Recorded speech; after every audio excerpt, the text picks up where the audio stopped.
It's finally happened. After 6 months of starting this channel, I finally am shooting a movie review. So let's get on with it. So I literally just came back from watching Michael, the Michael Jackson movie biopic, and I have some thoughts. Now, for a little bit of context, I am a very huge, and I mean huge, Michael Jackson fan. I've always have been. I've been watching him ever since I was a kid, putting him on the DVD or his concerts or his music video or whatever, and just trying to dance and sing and whatnot. I've always been a Michael Jackson fan. He's my favorite artist of all time. And I also believe, and always have been again, that I believe that he was innocent. And a lot of the allegations and the stuff that happened in his life and whatnot, I believe are not true. And they have been proven that they're not true. But that's not the point of the video. I'm just showing you guys what my mindset and my thoughts about Michael Jackson, the person himself, and, you know, going into this movie and what are my biases, you could say. So this is going to be a spoiler review. It's not going to be too long or anything like that, but there will be spoilers.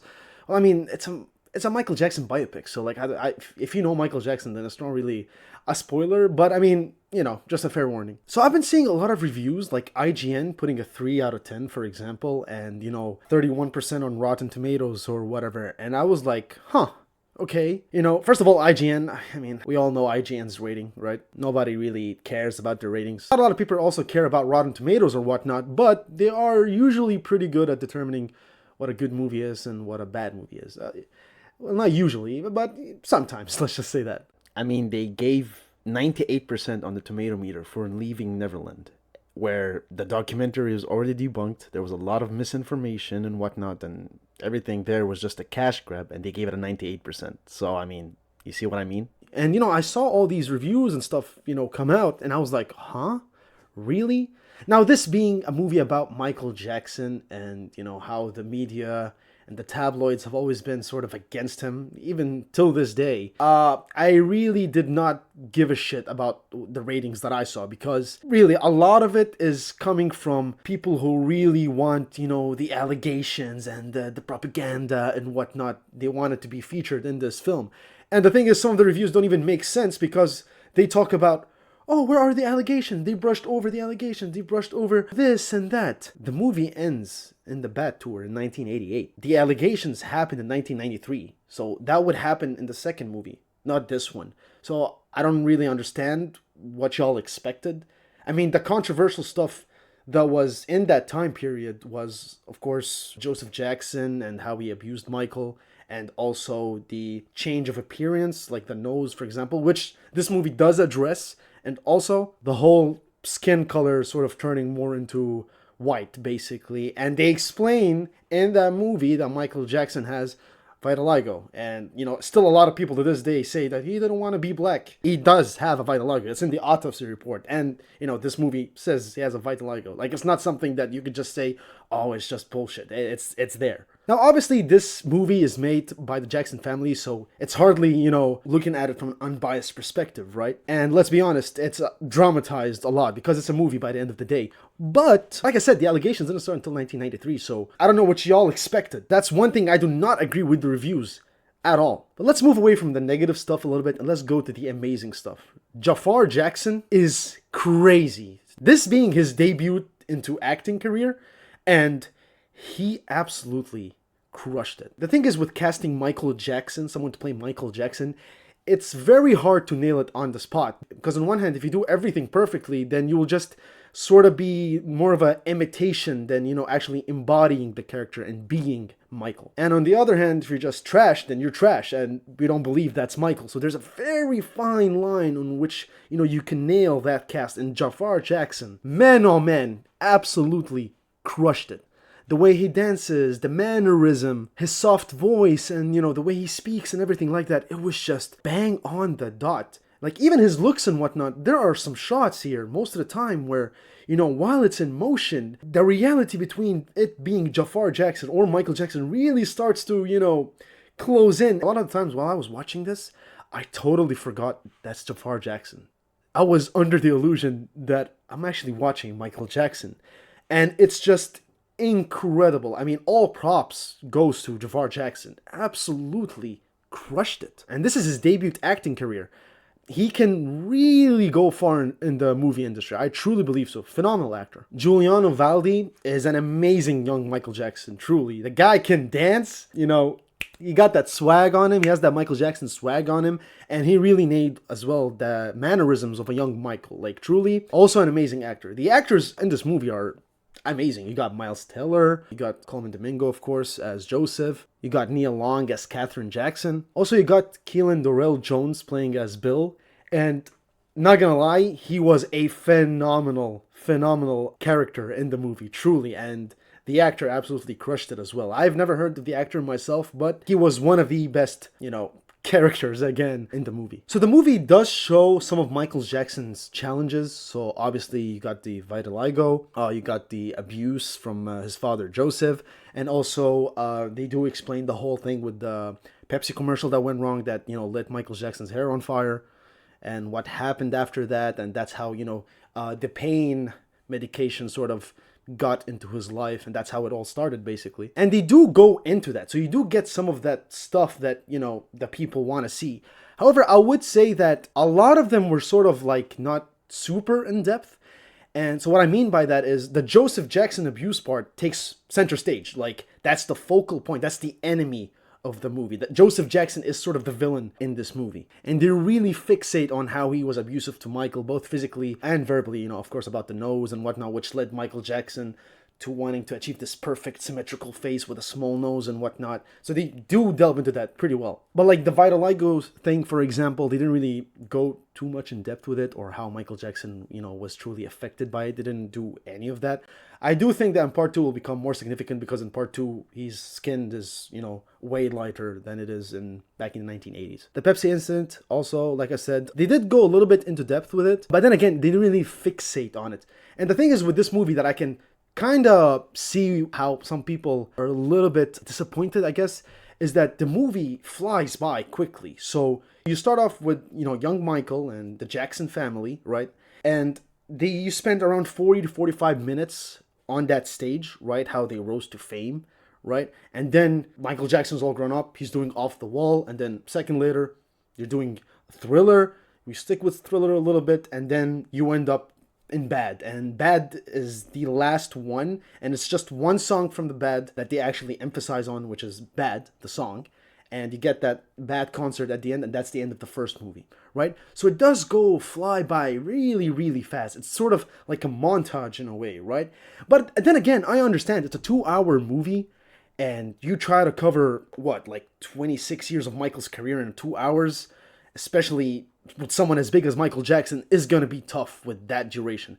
I do believe the movie should have been, you know, a little bit longer, maybe 2 hours and a half. I'll even take 3 hours, so you can flesh out more of the journey, make it more smooth, you could say. And also, you know, just gives opportunity to add more songs, because that's the next thing I want to talk about. The music, obviously, and the way that, you know, they implement some of the scenes and, you know, the recreations of the dances and whatnot. Absolutely phenomenal. I literally couldn't just sit there and not dance. Like, I wanted to get out of my seat and just start singing and dancing. Like, that's how good everything is. Obviously, Michael Jackson's songs are second to none. I mean, seriously. You know, he's the king of dance. He's the king of pop. So all of that is all, you know, guaranteed, right? But the way they recreated Thriller, for example, and how he, you know, got the idea to do Beat It, and how he did that dance choreography for Beat It and whatnot, like, these sort of things are just so awesome to see, you know? Like, an example I can give about this is, you know, when he's thinking of a beat for Beat It, and he's just beatboxing it in his head, and, you know, you see certain prototypes before it actually evolves into the Beat It that we know today. So it just starts, you know, little by little putting it on his head, and you're trying to do a beat, like, you know, sort of like that, and then he gets to Beat It. It's just so cool to see this on the big screen. Now, there are some things that I wish they did implement in the movie, because, you know, Michael Jackson is a very different person, you know? He's so big, he's a larger-than-life sort of, you know, person that he was back in the day. And I do believe that there are some things that they didn't put in the movie that I believe would have benefited Michael in a way that it would have shown a little bit of how and who Michael was. What I mean by that, for example, when the Motown 25 scene happens, and, you know, Michael is doing the famous moonwalk, right? By the way, the scene is absolutely amazing. But one thing I wish they added was, you know, the story about how after that was said and done, Michael went backstage and he was crying and didn't want it to air because he didn't do the toe stand as long as he wanted. He kind of fumbled that if you go watch the original Motown 25 performance. And it wasn't until a little kid came up to him and told him, like, oh my God, that was so good and whatnot, that Michael actually felt confident because he believed, kids are always honest and they never lie, And, that would have showed a little bit of why Michael was a little bit more trusting of children and animals. I believe if they added that scene in the movie, because it isn't there, I believe it would have added a little bit more nuisance. And just stuff like that in general, I do wish they added a little bit of them in the movie. I believe that would give Michael more of a three-dimensional sort of character for the people to understand who don't really know Michael Jackson like that. Because everyone knows Michael Jackson, but I'm talking about the really hardcore stuff about Michael Jackson, which, casual fans wouldn't know, for example. Like I said, I know everything there is pretty much about Michael Jackson's story, as much as I can, being not from the family and whatnot. But that's really the only complaint I have about this movie. It's just that I do wish they added some little bit of details and refinements, like the one I said about the Motown 25 and stuff like that. And they emphasized a little bit more about the medication or, the vitiligo, stuff like that. Because people, till this day, they still think that he didn't want to be black, which is stupid. And that's pretty much all the complaint I have for this movie. And that is kind of nitpicking. Like, what I got, I was fucking ecstatic. And yes, at the end of it, it does sort of end in a way that it's kind of abrupt because he finishes the bad performance. He does the iconic hand on the face thing. And then it ends, and then it says Michael Jackson will be there for part 2, or sort of like, Michael Jackson will appear in Avengers Doomsday. Like, so it did have me wanting more. Like, I really want more because the music, the performance, everything, the shots, the cinematography was just amazing, in my opinion. It was truly a joyful ride. Overall, I would give this movie a 9 out of 10. I really don't understand the ratings or some of the hate this movie's getting. Like, even if you dislike Michael Jackson and you just like his music or whatever, with the performances and the shots that are in the movie, you at least give it a 5, because I don't, a 3 for example is absolutely crazy. I just don't get it. Like, did we watch the same movie? Like, it's crazy. Overall, I cannot wait for Michael Jackson part 2 of the movie to come out, because that's where a lot of the things that people want to see is going to be there if they do part 2 about his whole life. So there'll be the 1993 allegations, hopefully. It all depends on how the legal stuff, if they can work it out or whatnot. I don't know about any of that stuff. Like, I don't know the laws and whatnot. That's usually where the stuff will be. Will be in the second movie about the allegations and, the controversy of his death and whether it's murder and stuff like that. I mean, it is murder. I'll shut up. But yeah, that's overall what I wanted to say. Actors, phenomenal. The music, it's Michael Jackson level. The cinematography is absolutely brilliant. And the story, well, I mean, it's a biopic, but the story in the movie is genuinely very, very good. It's accurate to some degree. Now, obviously, this is a biopic, and, it's a dramatized, of course, it's a movie at the end of the day, so don't go in there expecting that every single thing on there was 100% accurate. It's a movie by the end of the day, so a lot of the stuff is dramatized. Solid 9 out of 10, that's without any sort of bias on my part. That genuinely, as a movie, 9 out of 10. I don't get it. Very enjoyable. Has some, hard-hitting moments, emotional moments, happy moments, joyful moments. Like, it has it all. I don't get it. I genuinely don't get it. But that's it from me, guys. Thank you guys so much for watching this video. We finally did a movie review on this channel. I've started this channel like 6-7 months ago. I just said 6-7. Fuck. And I always say that, if you guys like, video games, movie reviews. I never did a movie review. So I thought, what better time than just start off with a banger, which is the Michael movie. And yeah, if you guys like this sort of content where I just sit down here, yap about a bunch of stuff, whether, it's video games, movies, TV shows, animes, or, anything like that, I would appreciate if you guys hit that subscribe button, maybe even like the video and share it with a couple of your friends who have similar interests as we do. But that's it again, guys. Thank you guys so much for watching, and I'll see you guys in the next video. Bye-bye.